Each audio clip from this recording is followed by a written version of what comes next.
Hi hello ఎలా ఉన్నారు అందరూ బాగున్నారండి. మేమైతే చాలా బాగున్నాము. మా దగ్గర అయితే చాలా బాగా వర్షాలు పడుతున్నాయండి. చల్లగా ఉంది.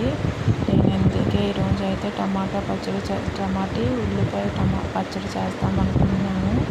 ఎందుకంటే పిల్లలు స్కూల్ నుండి రాగానే దోశలు వేయమంటున్నారు. అప్పటికప్పుడు పప్పు చట్నీ చేయాలంటే ఇబ్బందిగా ఉంటుంది కదండి. అందుకని చెప్పి ఒక 1 వీక్ సరిపడా అయితే టమాటా పచ్చడి చేస్తున్నాను. చూడండి, టమాటా ఉల్లిపాయ పచ్చడి అండి. చాలా బాగుంటుంది. దీన్ని ఉల్లి పచ్చడి అంటారు.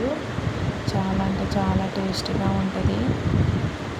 నేను టమాటాలు అయితే 1/2 కేజీ తీసుకున్నానండి. ఉల్లిపాయలు అయితే 1/2 కేజీ తీసుకున్నాను. అందులోకి 10 ఎండుమిరపకాయలు, కొద్దిగా జీలకర్ర, ఒక వెల్లుల్లిపాయ, చిన్న అల్లం కూడా తీసుకున్నానండి. మొత్తం అవన్నీ కట్ చేసుకొని శుభ్రం కడిగేసుకొని కట్ చేసి పక్కన అయితే పెట్టుకోవాలండి. ఇడ్లీ దోశలకి చాలా బాగుంటుంది ఈ పచ్చడి. మామూలుగా పచ్చడితో తినొచ్చు, లేదంటే పప్పు చట్నీ చేసుకొని దాంట్లో కాంబినేషన్గా కూడా తినొచ్చండి. చాలా బాగుంటుంది. బొంబాయి చట్నీలో కూడా బాగుంటుందండి. ఇడ్లీ దోశకి అయితే సూపర్ అంటే సూపర్ టేస్టీగా ఉంటుంది. ఒకసారి ట్రై చేయండి మీరు కూడా. ఫస్ట్ అయితే అన్నీ కట్ చేసి పక్కన పెట్టుకుంటున్నానండి. కట్ చేసి పక్కన పెట్టుకొని ప్లీజ్ ఎవరైనా నా ఛానల్ కొత్తగా చూస్తున్నట్టయితే సపోర్ట్ చేయండి. సబ్స్క్రైబ్ చేసుకొని లైక్ చేయండి. పక్కనే ఉన్న గంట సింబల్ నొక్కండి.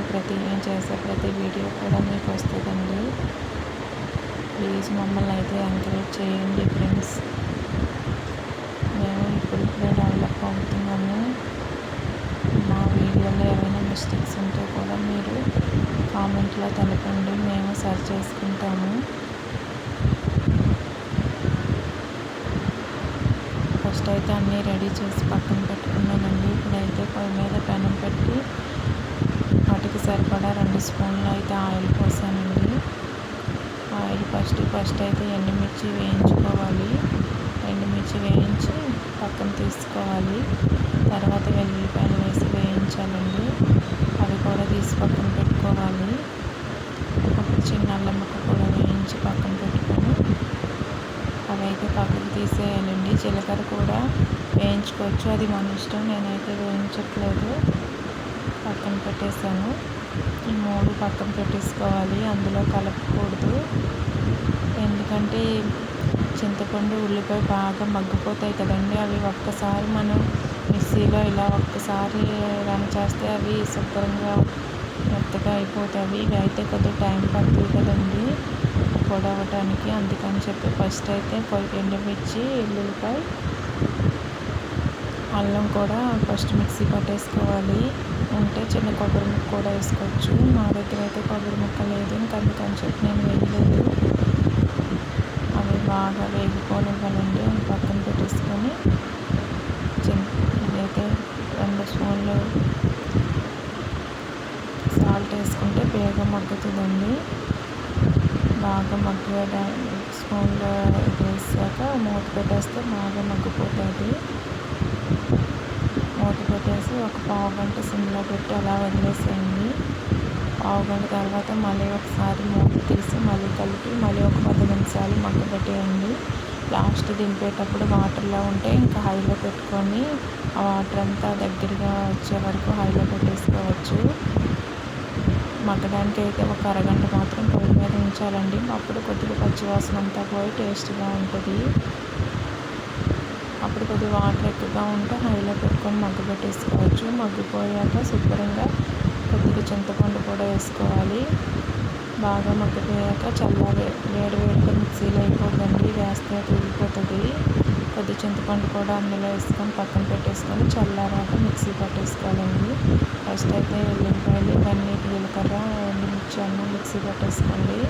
అవి ఫస్ట్ అన్నీ డైరెక్ట్గా కలిపేస్తే ఇవి మిక్సీ అవ్వండి, ఉండిపోతాయి. అలాగా పొడవకుండా టేస్ట్ ఉండదు. అప్పుడు కారం సరిపోదు అనుకుంటే ఒక పచ్చిమిరపకాయ కూడా వేసుకోవచ్చండి.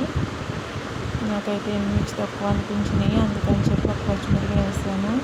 ఫస్టే వేసుకుంటాను అనుకుంటే నూనెలో వేపేటప్పుడు వేసుకోవచ్చండి. నేను ఫస్టే సరిపోతాయని చెప్పి వేయలేదు, కారం సరిపోదాము అని చెప్పి నేను తర్వాత అయితే ఒక పచ్చిమిరపకాయ వేసాను. చూడండి ఇలా బాగా మిక్సీ పట్టేసుకొని మళ్ళీ కొద్దిగా ఆయిల్ పోసి తాలింపు వేసేసుకోవడమే.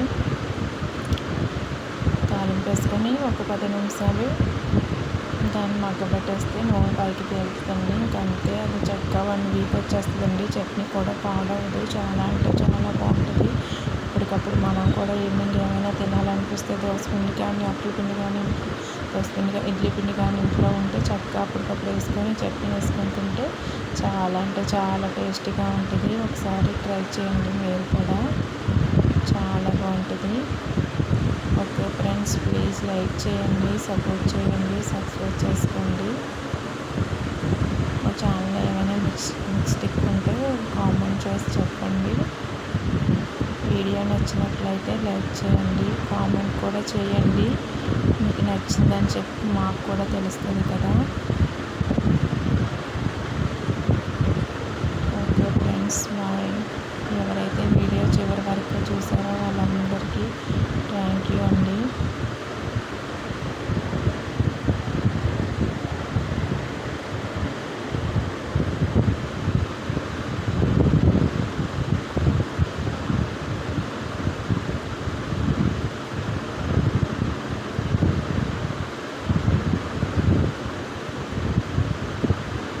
నేనైతే దోశలు వేసానండి. వేళ పప్పు చట్నీ కూడా చేద్దామని నైటే చేస్తాను, కానీ ఈ వేళ త్వరగా లేవలేదు, లేవడం చాలా లేట్ అయిపోయింది. ఇంక ఈ చట్నీ ఉందని కూడా చెప్పి దోశలు అయితే వేసి పిల్లలకి పెట్టేశానండి. ఈ చట్నీ ఉండడం వల్ల ఎంత బెనిఫిట్ ఉంది.